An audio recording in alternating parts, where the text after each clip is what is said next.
Hello friends, welcome to channel study. आप सभी का स्वागत है चैनल स्टडी में। आप सभी को बहुत अच्छे से कहीं ना कहीं पता होगा कि आपके जो सीबीएसई 10th क्लास के बोर्ड एग्ज़ाम्स हैं वो अब ज़्यादा दूर नहीं है। फेब्रुअरी मंथ में वो कहीं ना कहीं स्टार्ट होने के चांसेस हैं। तो ये वीडियो आपकी हेल्प करेगा आपके मैथमेटिक्स सब्जेक्ट की स्ट्रेटजी बनाने में, और वो भी अक्टूबर मंथ के लिए। अक्टूबर मंथ में एटलीस्ट आपको हर सब्जेक्ट में कहीं ना कहीं 4 या 3 चैप्टर प्रिपेयर करके रख लेना चाहिए। तो यहाँ पर जो है इस वीडियो में आपको ये बताया जाएगा कि आपको मैथमेटिक्स में कौन कौन से ऐसे चैप्टर्स हैं जो आपको थोड़ा सा हेल्पफुल हो सकता है इस मंथ में प्रिपेयर करने में।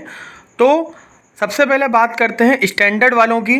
जैसे कि आप सभी को पता है कि मैथमेटिक्स में अब 2 लेवल्स होते हैं, स्टैंडर्ड एंड बेसिक। तो स्टैंडर्ड वालों को जो चैप्टर प्रिपेयर करना है उनके नाम हैं 5, 7, 8 एंड 9। यानी कि आपका जो एरिथमेटिक प्रोग्रेशन है, आपका ट्राइंगल्स के बाद वाला चैप्टर यानी कोऑर्डिनेट ज्योमेट्री जो है वो आपको कहीं ना कहीं प्रिपेयर करना है। एक आपका जो ट्रिगोनोमेट्री है वो करना है, एंड उसका एप्लीकेशंस। ये चारों चैप्टरों को अगर आप ध्यान से देखें तो ये चारों आपके बहुत ज़्यादा मार्किंग कहीं ना कहीं कैरी करते हैं।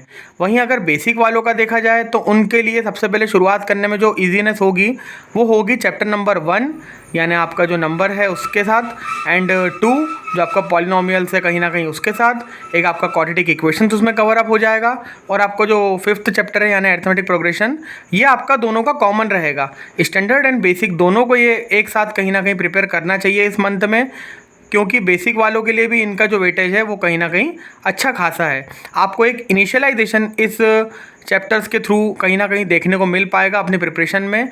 इसका सोर्स क्या होना चाहिए, तो स्टैंडर्ड वालों के लिए अगर वो कहीं ना कहीं स्टार्ट करने की सोच रहे हैं तो सबसे पहले उन्हें एनसीईआरटी की जो एक्सरसाइजेज हैं, जो आपकी एनसीईआरटी बुक आपके पास है, आप उसमें से सबसे पहले इसको प्रिपेयर करिए।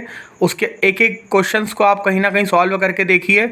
उसके बाद अगर आपको टाइम मिलता है तो आप एग्जांपल्स पे आइए, देन आप रिफ्रेशर को कहीं ना कहीं प्रेफर करिए। बहुत सारी रिफ्रेशर आपको कहीं ना कहीं मार्केट में देखने को मिल जाएंगी जो आपकी हेल्प को और ज़्यादा कहीं ना कहीं मजबूती देंगी। और बेसिक वालों के लिए अगर देखा जाए तो बेसिक वाले अगर सिर्फ और सिर्फ एक्सरसाइज एंड एग्जांपल्स भी करेंगे तो उनके लिए प्रिपरेशन जो है वो सफिशिएंट हो जाएगी। इसमें सबसे ज़रूरी बात ये ध्यान रखना है कि आपके पढ़ने का टाइम कम से कम कितना होना चाहिए। तो हर किसी की अपनी अपनी पोटेंशियल होती है, लेकिन कहीं ना कहीं देखा जाए तो एटलीस्ट आप 1.5 आवर कहीं ना कहीं मैथ्स को डेली दीजिए, क्योंकि अब ये बहुत ज़्यादा इंपॉर्टेंट हो गया है कि आपकी प्रैक्टिस जो है वो बहुत ही अच्छे लेवल पे होनी चाहिए, तो ही आपको अच्छे जो मार्क्स है वो कहीं ना कहीं एग्जाम में सिक्योर होंगे। अगर बेसिक वालों के लिए देखा जाए तो वो सिर्फ अगर एनसीईआरटी एक्सरसाइज और एग्जांपल्स करेंगे तो उनका काम हो जाएगा, लेकिन दोनों के ही लिए यानी स्टैंडर्ड और बेसिक के लिए ये बहुत ज़रूरी है कि उनको डेली इस चीज़ की प्रैक्टिस करना है। और जितने भी इन चैप्टर्स के बीच में कहीं ना कहीं या साथ साथ जो फॉर्मूलेज आते हैं या कुछ आपकी थ्योरीज आती है, कुछ कंसेप्ट आता है, वो आपको बहुत अच्छे से आप कहीं ना कहीं माइंड में रखना है। ये अब वो समय है कि आप अब कोई भी कंसेप्ट को या कोई भी फॉर्मूले को भूलना जो है वो बिल्कुल भी अफोर्ड नहीं कर सकते। ये जो आपकी स्ट्रेटजी है ये सिर्फ आपके अक्टूबर मंथ के लिए है। जो भी नेक्स्ट वीडियो आएगी उसमें आपके नवंबर मंथ के लिए और स्टैंडर्ड बेसिक में आपको क्या क्या पढ़ना है, ऐसे कौन कौन से इंपॉर्टेंट क्वेश्चंस हैं जो आपके लिए बहुत ज़्यादा हेल्पफुल हो सकते हैं, ये जो सेलेक्टेड चैप्टर्स यहाँ पर आपको लिखे गए हैं उनमें से वो आपको बताया जाएगा, और साथ ही बाकी सब्जेक्ट्स की भी जो स्ट्रेटजी है वो भी आप सभी के साथ शेयर करी जाएगी।